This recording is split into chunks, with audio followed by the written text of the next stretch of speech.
the one in overtime over the Chicago Blackhawks.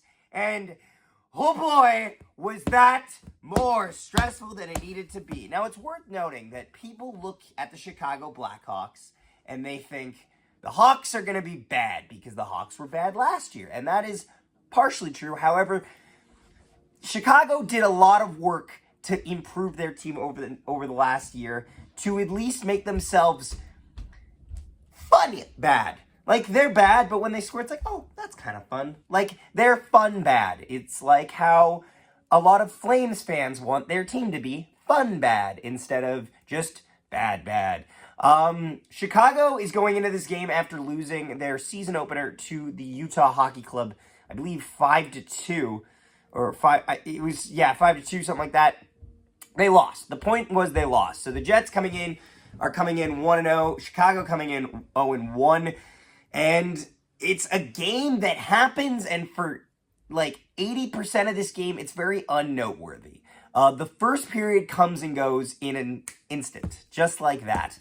There was a couple good chances for both teams. I thought overall Winnipeg played a good game overall. Yeah, that was a redundant sentence. I get doxed mark on that in college. Anyway, we're staying focused. I was at the Bombers game, which was very depressing to watch till the end. And we might have overindulged. But we're staying on target here. Jets will give up the first goal of the game with 3 minutes to go. Ryan Donato makes a nice play, beats Hellebuck. And it's a puck that I'd like Hellebuck to stop, but I'm like, okay, it happens. It's fine. First goal Hellebuck gives up of the season is to Ryan Donato. And the Chicago Blackhawks will take a 1-0 lead going into the second intermission. What time is it? If it is past the second intermission, it is time! Moose Watch!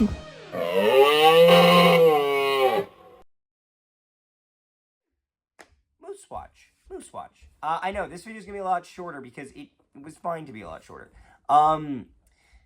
Moose Watch. Honestly, I'm happy with all the prospects. The only prospect that I'm a little scared about is Fabian Wagner, and we'll see how he ends up. Now, here's the knock-on effect. You'll notice earlier today I posted a video about, I'm just trying to take my shoes off, about Capo Kakinen being claimed off waivers by Colorado. And the knock-on effect of that is what I said in that video was that Dominic DiVincentis is now primed to be the backup goalie in the AHL. Now, shockingly, the two goaltenders in the AHL have a combined age of 43, which is ridiculously young for an American Hockey League goaltending tandem, or any tandem for that matter, honestly.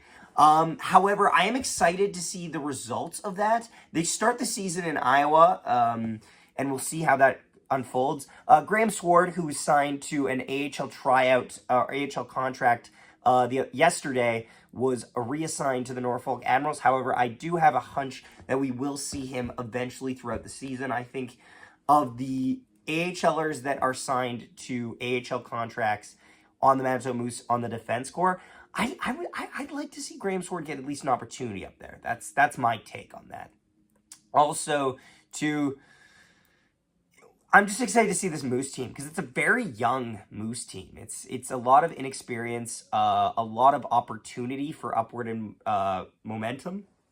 We're gonna see who shines this year, especially with them missing their last year's top two defensemen in Ville Heinola and Kyle Capobianco, and missing a consistent presence on the offense with Jeff Malott. There's gonna be a lot more questions that are gonna need a lot more answers this year. But yeah, that's my thoughts, and that was Moose Watch. So, let's go into the third period. The Jets are pressuring. Mason Hamilton gets a great shot at the post, can't bury it.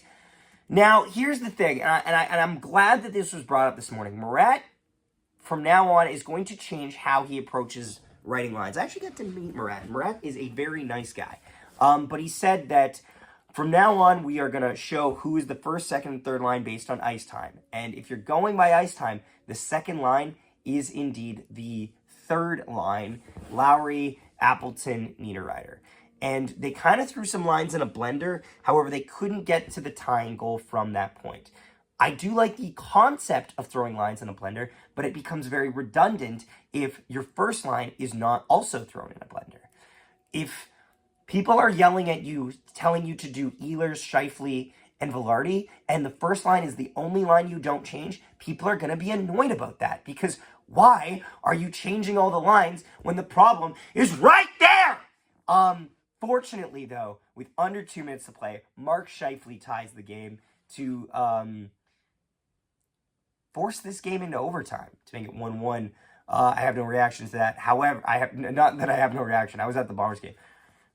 That'll take us to overtime. And overtime, Mark Scheifele scores again, his 300th of his career to make it 2-1. Jets win. Reaction here. Let's go! Let's go! Let's go! Let's go! Woo! Let's go!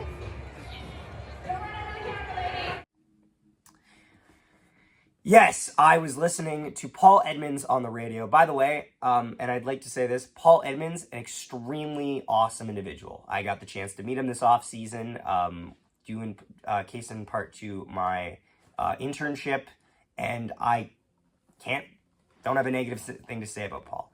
Great to hear him on the broadcast, on the radio. Heard him call it. Scheifele in front will score to make it 2-1 and win the game in overtime. And despite the fact that the Jets win, this is a bad game.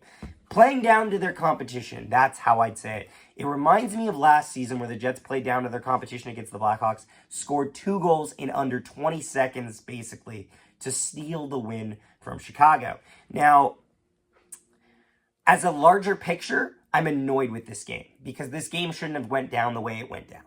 But they got the win. Throw it to the side. You got the win.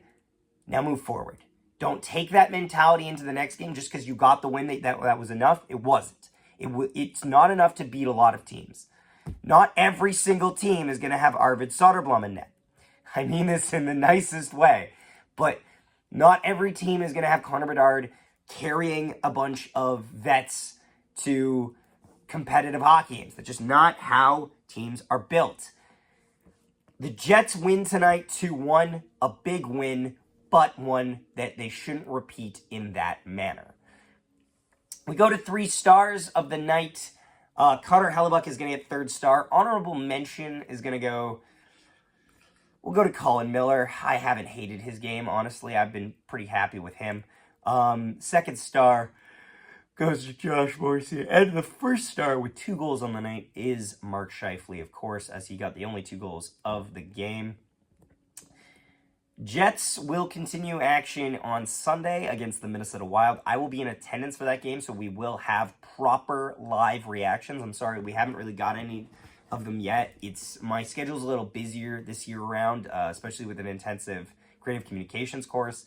I'm gonna be a little less available, but I will be posting, so I do appreciate it. Also, keep an eye out tomorrow morning as we post the Bombers' unfortunate loss 14-11 to the Toronto Argonauts. That is on the way. Thanks so much for watching, guys. Hope you guys are having a wonderful night, all things considered. Stay safe. Have a good night. Go Jets, go. And we will see you next time. For me, when the Jets take on the Minnesota Wild in 2 days. Nikolai Ehlers chips it through, gets around, and he shoots and scores! What a goal!